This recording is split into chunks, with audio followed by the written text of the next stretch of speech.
એટલે civil hospital Rajkot સૌરાષ્ટ્રની સૌથી મોટી હોસ્પિટલ છે, એટલે કોઈ પણ પરિસ્થિતિ માટે આ તૈયાર હોય.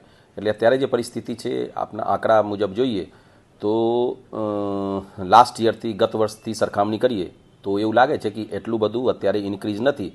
એટલે લાસ્ટ યરનું ડિસેમ્બર અને જનવરી અને અત્યારે ડિસેમ્બર અને જનવરીનું સરખામણી કરીએ તો એટલું બધું ઇન્ક્રીઝ નથી થયું. પણ એ સ્પેસિફિક આપનું રોગ વાઇઝ ડિઝીઝ વાઇઝ જોઈએ તો સૌથી વધારે ઝાડા ઉલટીની કેસ વધ્યું છે. એટલે જેને મેડિકલ ભાષામાં ગેસ્ટ્રોઇન્ટેરાઇટિસ કહેવાય. પણ સૌથી સારા સમાચાર આમાં એવી રીતે છે કે આ પણ એટલું બધું ઇન્ડોર નથી થતું, દાખલ નથી થતું. આ બધું આઉટડોર ઉપર આવે છે. 4 દિવસ 5 દિવસ માટે દવા આપીએ છીએ અને પછી આમાં મટી જાય. એટલે એવી રીતે છે. પછી બીજા જોઈએ તો જે આપણું चाहिए કે તાવ અને ઉધરસ, જેનું મેડિકલ ભાષામાં એક્યુટ રિસ્પિરેટરી ટ્રેક્ટ ઇન્ફેક્શન કહેવાય, આ છે. પછી ડેન્ગ્યુનું કેસ થોડું વધ્યું છે. ચિકનગુનિયાનું કેસ એટલું બધું વધ્યું નથી. પણ ડેન્ગ્યુનું કેસની વાત જ્યાં સુધી છે આ પણ આઉટડોર બેસિસ છે.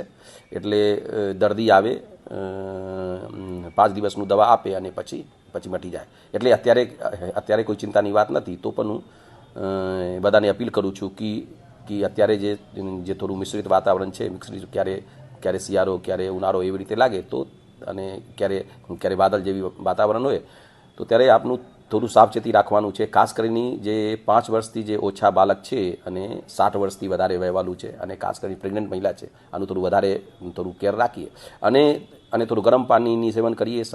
સવારે જોગિંગમાં જઈએ તો ખાસ કરીને જે 60 વર્ષથી વધારે છે આનું થોડું મોટું સ્લીવવાળું કપડો અને સ્વેટર પહેરીને જાય તો અત્યારે કંઈ મુશ્કેલ નહીં થાય.